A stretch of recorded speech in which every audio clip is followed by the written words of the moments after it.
Students of colleges of education nationwide may be forced to go home soon, as the Colleges of Education Academic Staff Union has written a protest letter to the Education Minister, Adamu, threatening to resume its industrial action, which was suspended 4 months ago. COESU suspended its industrial action on the 5th of December 2018, having accepted the federal government's offer to release the sum of 15 billion naira as palliative intervention fund to cushion the effects of the decay in the infrastructure in public colleges of education. The letter signed by the President of the Union, Mr. Nuhu Ogirima, says other issues are the non-payment of peculiar academic allowance, implementation of tertiary salary scale, Contest 15 on lower cadre staff, and non-continuation of stalled renegotiation of the 2010 COESU federal government agreement.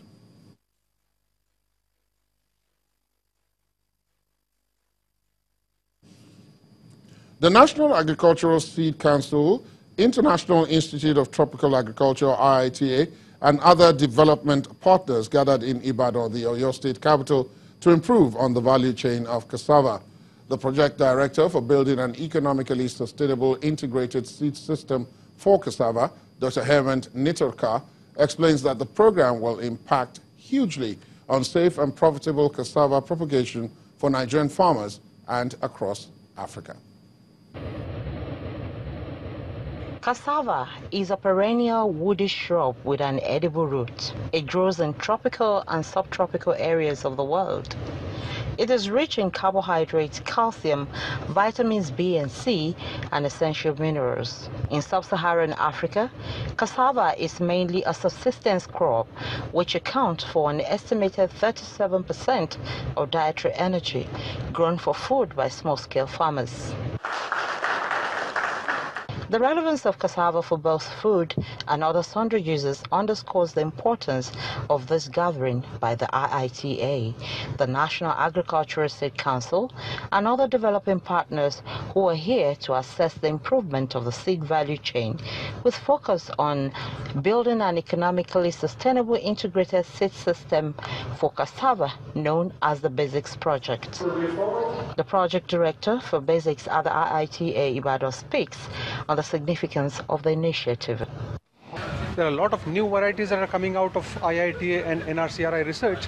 They need to find a way to the smallholder farmers so that they can increase their productivity and their income. And BASICS is doing that. The Director General, National Agricultural Seed Council, NASC, enumerated the importance of BASICS on NASC's operations, confirming that it has enhanced all external projects of the Council. BASIC project has been of very great significance to us.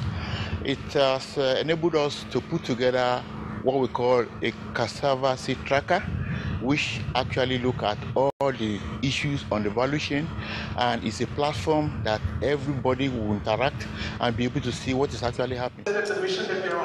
IITA Deputy Director General, Research for Development, reaffirms IITA's commitment to improving cassava production and livelihoods in Africa. IITA is committed to the CGIAR Excellence in Breeding Initiative to modernize and improve the IITA breeding programs to produce genetic gains for farmers more rapidly and more efficiently. The BASIC project is critical for creating the sustainable commercial seed system that will equitably deliver improved varieties to men and women farmers through commercial STEM markets. The BASICS project in Nigeria is a 4-year project funded by the Bill and Melinda Gates Foundation, seeking to create a commercially viable private sector cassava seed system in Nigeria, compliant with improved seed certification standards implemented by the National Agricultural Seeds Council. Bukola Oriowo, Channels Television News.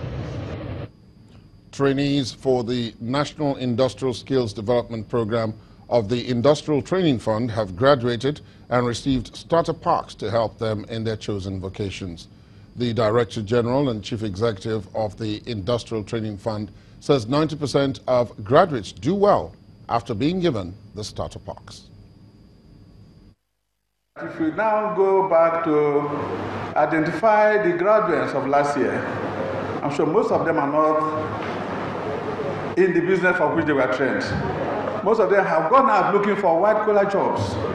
Reason being that you train somebody, you give him a startup pass, you should also give him money to start that business.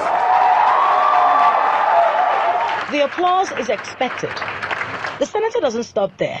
He promises to sponsor the necessary legislation to ensure the graduates get loans at the end of their training. Established in 1971, the Industrial Training Fund has expanded its structures to developing training programs in order to meet the changing demands for skilled manpower in the country. And the National Industrial Skills Development Program is one of such initiatives, which, since its inception, has graduated over 150,000 Nigerians. It is a narrative that we are determined to support the federal government to change. We therefore consider the graduation ceremony today as a giant step in that regard.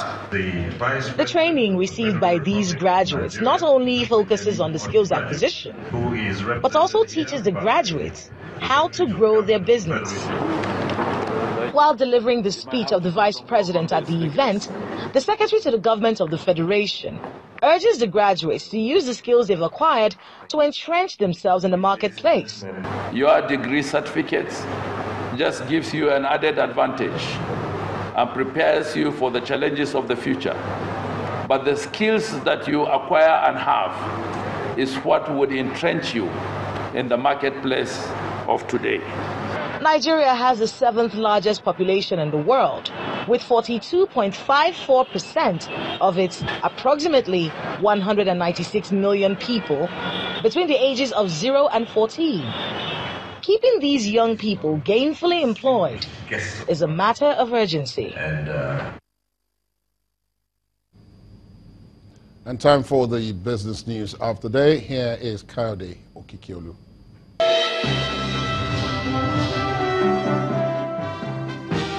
Many thanks, and you're welcome to Business News. 4 sectors of the creative industry, which include movies, music, IT, and fashion, will be receiving a credit financing program. According to the Group Managing Director of Access Bank, Herbert Wigwe, the single-digit interest rate loans, which will be given to beneficiaries for a maximum of 10 years, is expected to create jobs for 300,000 individuals in 5 years.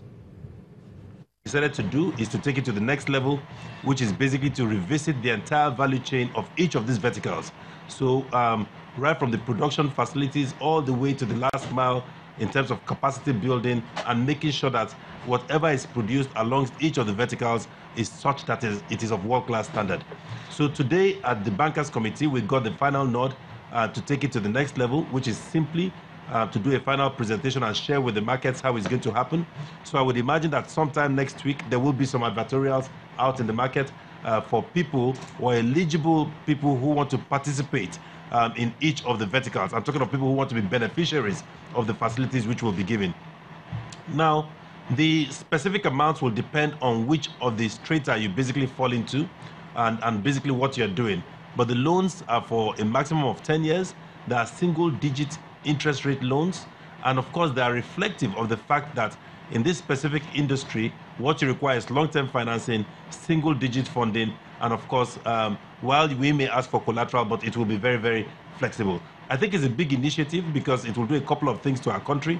As a starting point, it will lead to about 300,000 employment in terms of number of people who are employed over a 5-year time span. It will lead to significant accretion as far as foreign exchange is concerned, coming from each of the verticals, and of course also lead to significant savings.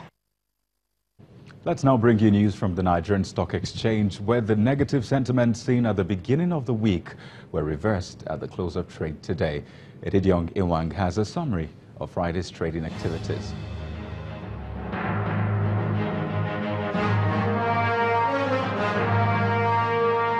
Hello and welcome to the Stock Market Report. The market made a slight recovery today as investors reversed the negative sentiment seen since the beginning of the week. The all-share index ended the trading week positive, up 0.21%, although still in the 29,000 level, with the equity capitalization at 11.124 trillion naira. Now, 4 out of the 5 sectors closed in the green today, except insurance counter. Industrial goods topped the sectoral chart as the index added 1.19%. Next is banking up 0.33% and consumer goods adding 0.17%. Sterling Bank, Champs PLC and FBN Holdings maintained their positions as the most actively traded stocks. Over 400 million shares worth 3.49 billion naira changed hands in 3,575 deals. And that's the stock market report for the week. I'm Edidion Iwang. And that's business news for tonight. Thank you for watching. I am Kayode Okikyolu. It's now back to Ladi on the news at 10. Thank you, Kayode. And from the business to the international news. And here's Amarachi Ubani with Around the World in 5. There is growing speculation that WikiLeaks founder Julian Assange could be evicted from the Ecuadorian embassy in London within hours or days. Ecuadorian President Lenin Moreno announced this week that Assange has repeatedly violated the terms of his asylum. Ecuadorian embassy, free speech supporters, media and police gathered outside the Ecuador embassy in London on Friday after WikiLeaks tweeted on Thursday about the imminent eviction of Julian Assange from the diplomatic residence. Ecuador established new rules for his asylum last year that requires him to pay his medical bills since his asylum was granted in 2012. Assange took refuge in the embassy to avoid being extradited to Sweden, where authorities wanted to question him as part of a sexual assault investigation. After the inquiry was later dropped, Assange feared extradition to the United States, where federal prosecutors are investigating WikiLeaks. On his way to the G7 summit, British Foreign Secretary Jeremy Hunt said the UK government is ready to let Assange go. Well, Julian Assange is a free man. He can leave that embassy whenever he wants to. So we want the situation resolved as quickly as possible.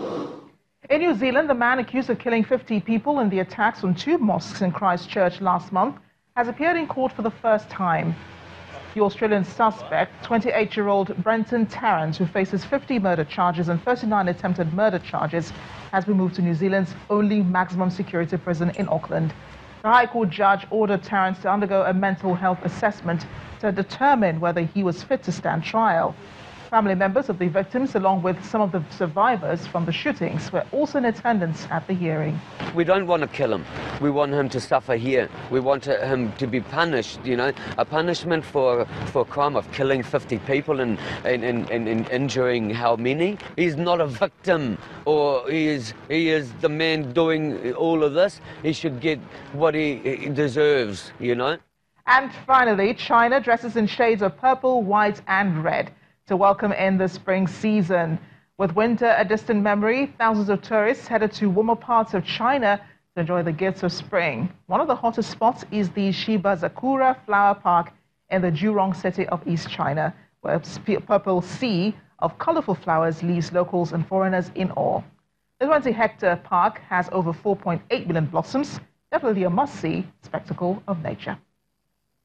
And that's your international news around the world in 5. I am Amarachi Ubani.